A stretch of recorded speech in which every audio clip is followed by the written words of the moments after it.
Yes, I know my hair looks bad. Yeah, I know. I fell asleep. But yes, I fell asleep, and it felt pretty good. Mostly because when you deal a lot with bullcrap, you tend to go a little bit nuts, and you need to sleep.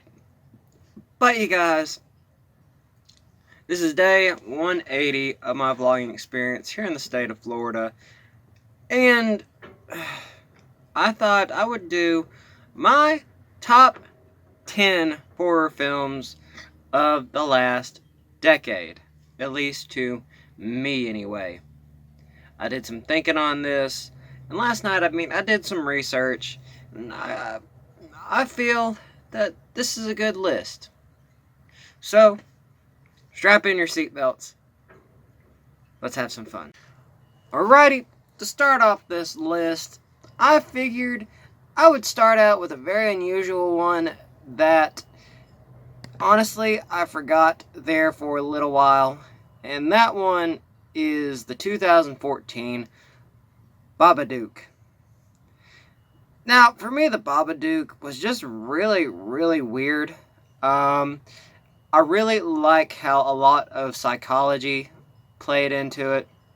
Amelia is very distraught about her husband's death and very guilty throughout the film. And you might even say this is what gives the Babadook strength. Or her son building weapons to go up against this thing, into her eventual possession and eventually exorcising Amelia. Honestly, it was a good film, just very weird. The book, like the book that you're not supposed to read, there are books like that in today's world that you're not supposed to read. And it's very interesting how you have your, what's the word? You have a lot of similarities. That's the best way I can put it.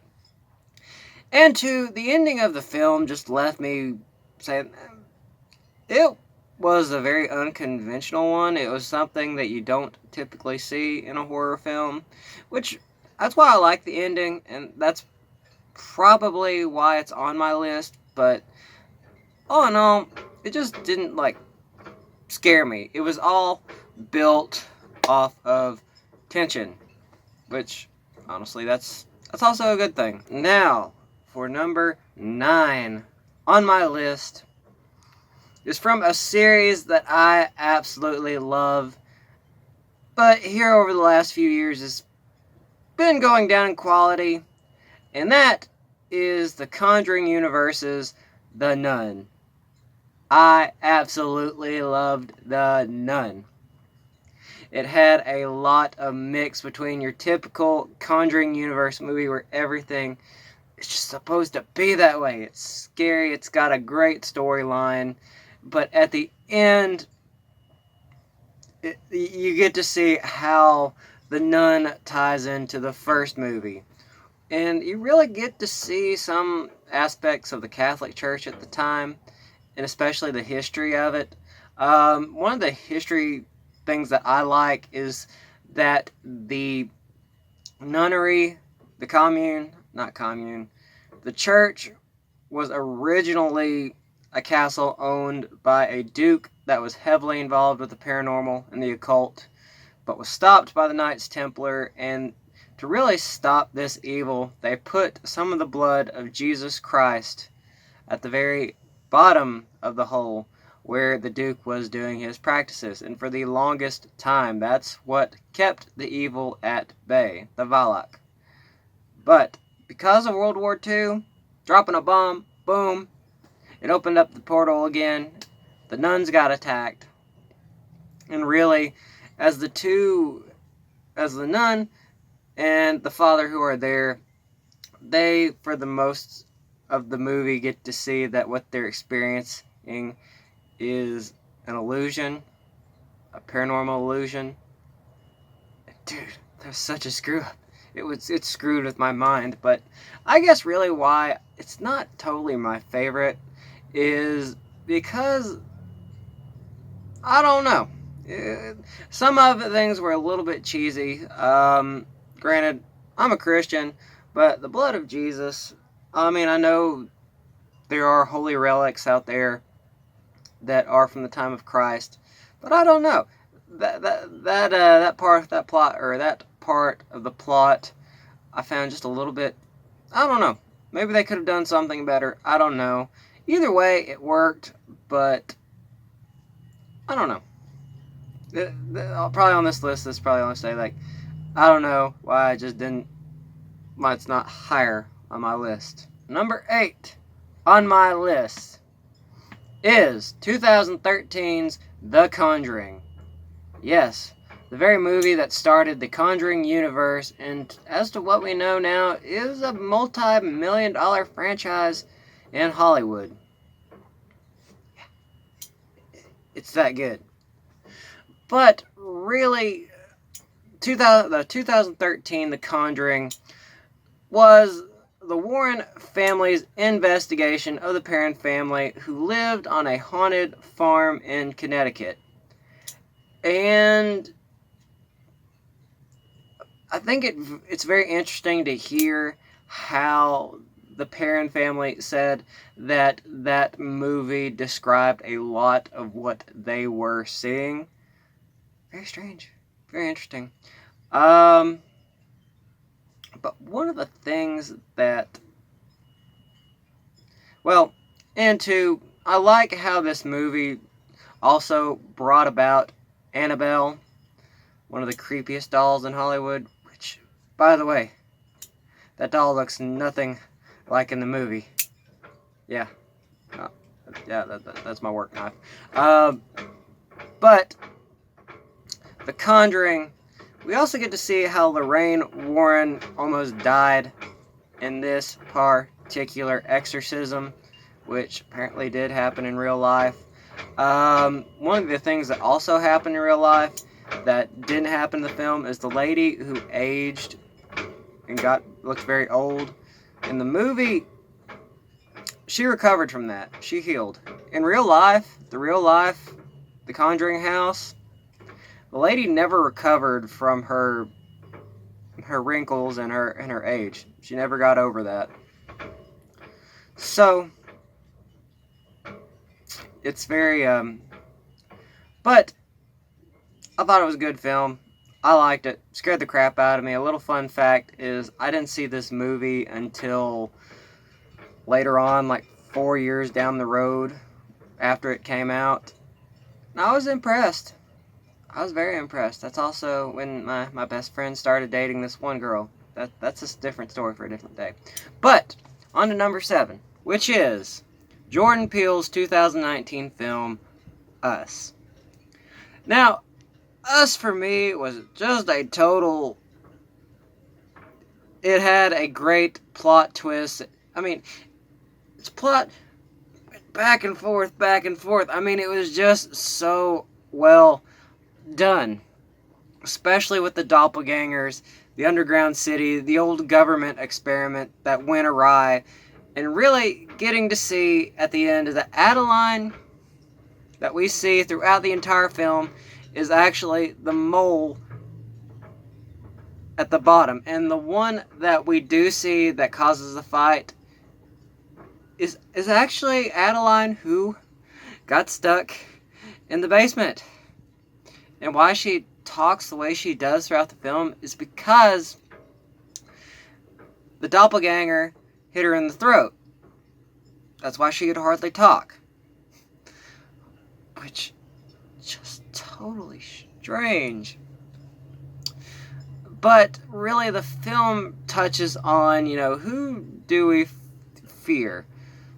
And really the honest answer is the only fear that we have, the only enemy that we have, the only demon that we really have to deal with is ourselves. Which I really like that about the plot of the film.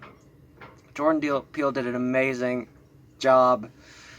But that is my number 7. Now on to number 6. Number 6 might be what you would call controversial because it was panned by critics. and it was very much unnecessary at some points. But that is the 2015 reboot / sequel of Poltergeist. What happens when a family moves on top of a house where a bunch of dead bodies are laying? Yes, a lot of things ensues, especially a creepy clown that gets his head smashed in a tree, ripping the house apart, taking a toy drone and flying it into the abyss of purgatory only to have it destroyed, and somebody having to go in there with a bunch of spirits, a bunch of ghosts, to pull out young Madeline. I think her name was Madeline. But along the way, we get to see a poltergeist. Now, poltergeists aren't really that dangerous. I don't think that one could cause a vortex in a closet that would just literally suck everything in. But overall, somebody who got freaked out by the original movies as a kid, Poltergeist 2015 to me is a good film. It's creepy. It's scary. I think one of the things that I never really got, and maybe this was supposed to be a sequel, is the psychic / medium who saved the family by going in there into the vortex to let all the spirits into the light. He somehow managed to return at the end of the movie to start a television show. That one I never really got. For me, that it just kind of left me like, what? But you guys, that is my number 6. Now we are officially in the top 5. Let's get to it. And my number 5 choice is none other than the 2018 sequel, Halloween, with Michael Myers. Yes, the very strange, disturbed man who kills everybody. We see that a lot in America today, but that's not the point. I love how the movie starts out with a group of forensic writers that are trying to get to the psychology of Michael Myers. I think they were working on a podcast. And granted, they get killed later on in the movie. Spoiler alert, even though this movie's been out for about a year now.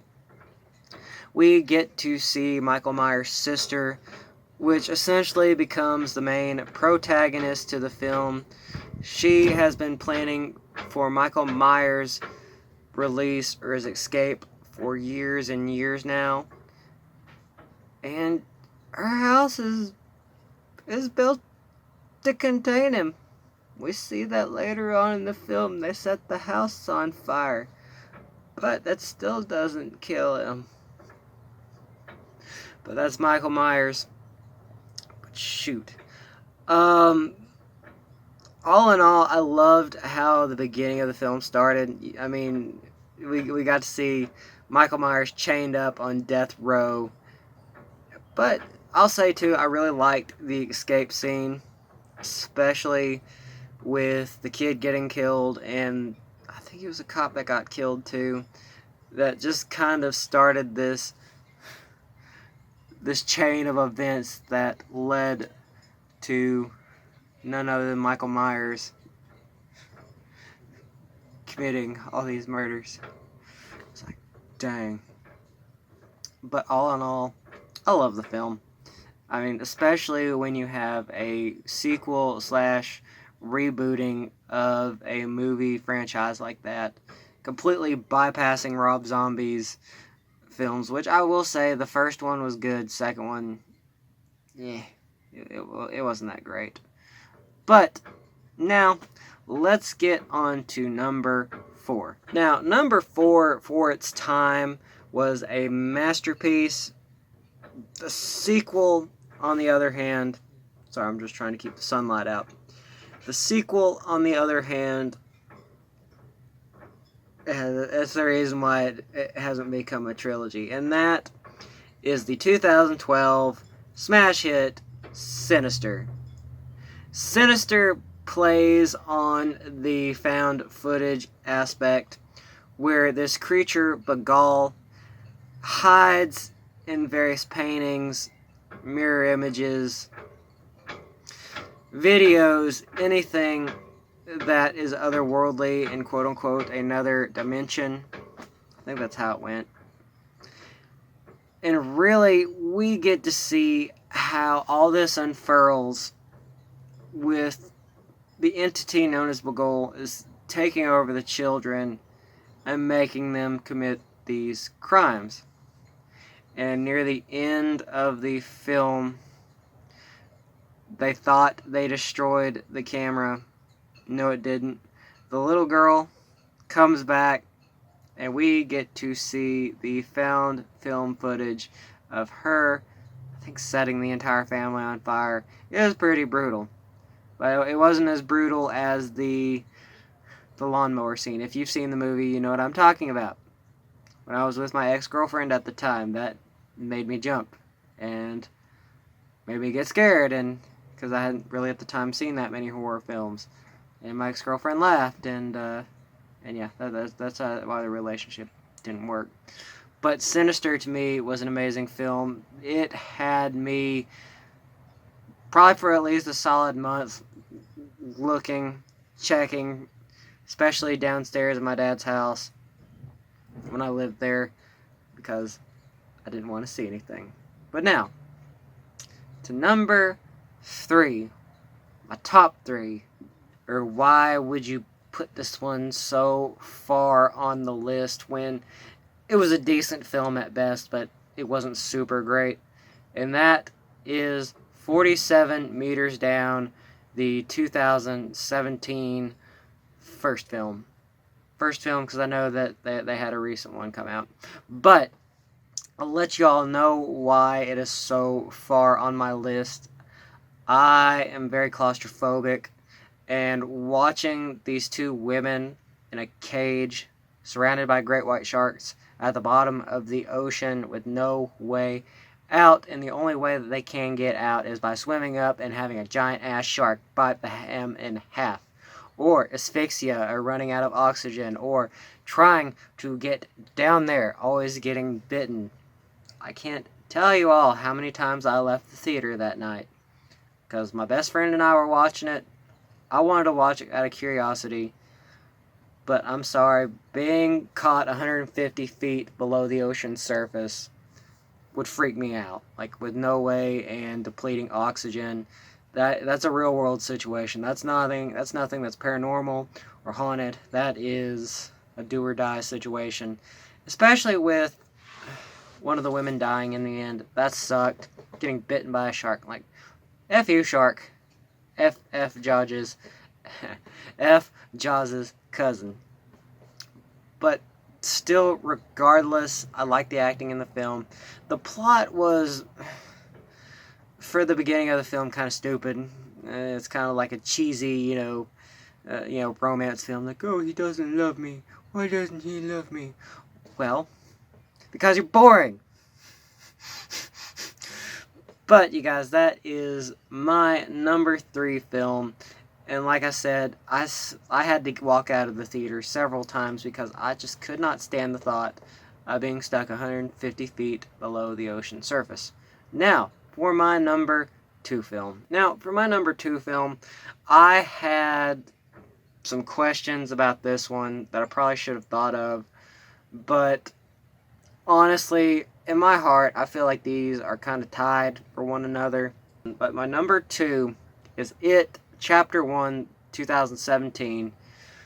Stephen King's reboot. Well, because, in 1990 that they had a mini-series devoted to the clown, evil psychological killer clown.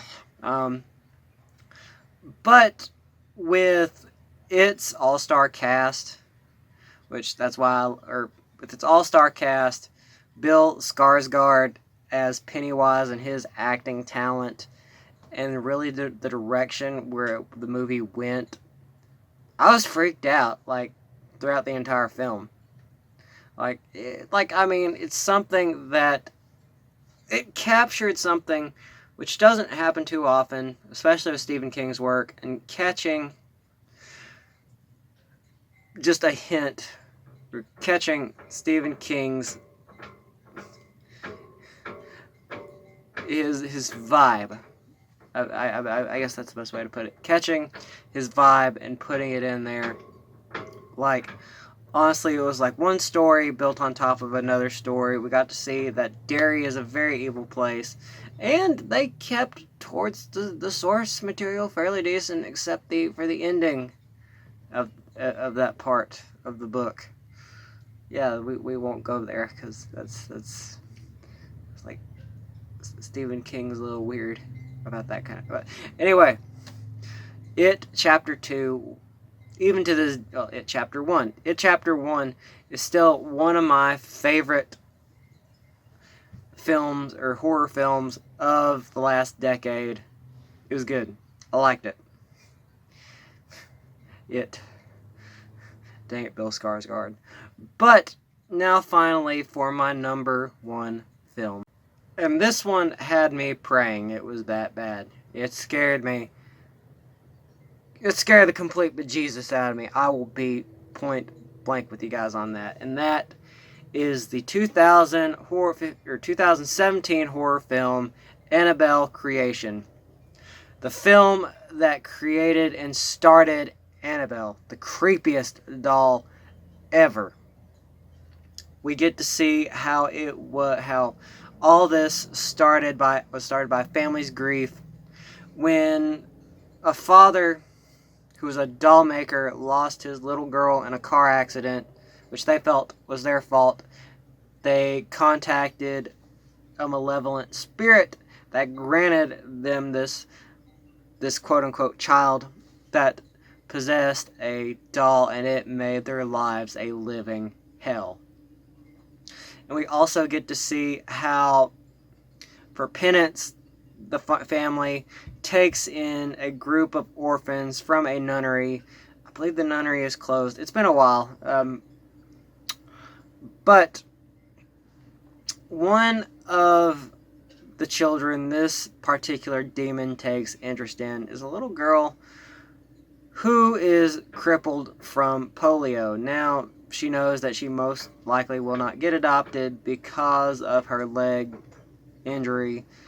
But this is how the demon preys upon her fear and eventually possesses her.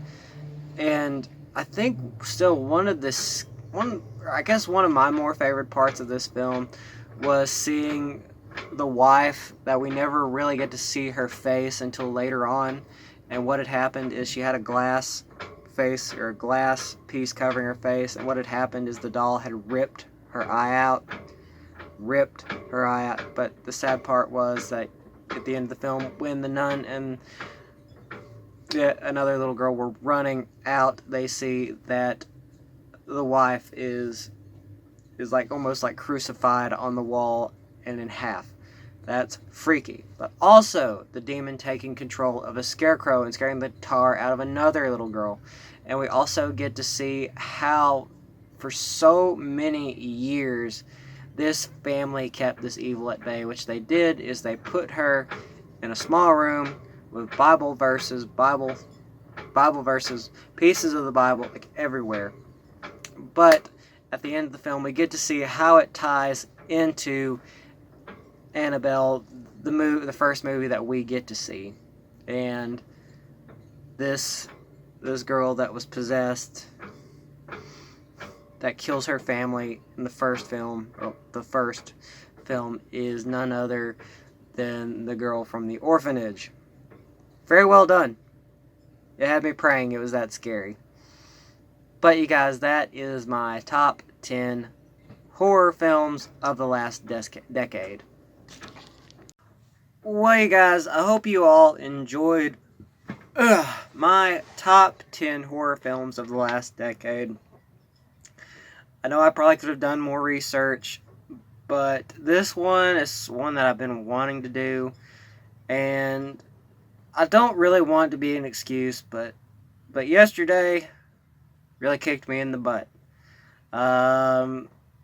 like I said, these Android phones, I don't really get why they have a cache system on them that holds the footage or photos even after you've deleted it. What I've done is I will usually just hook up my phone with, not that one. I'll hook up my phone. I'll go ahead and I'll import my footage, and then I will delete it from my computer because that seems to work. And if y'all remember, day 179 was not my best day. I was rather angry. So if y'all saw that, I apologize. I know those things tend to happen. Or they do happen. But you guys, thank you all for staying posted, staying tuned. Thank you for keeping up with me at Dream Poet at Facebook, as well as my Instagram and the links below. And remember, don't forget to subscribe and hit the bell icon. That will keep you in the loop on daily content of my life here in the state of Florida. So, I love you all very much. Peace, you guys.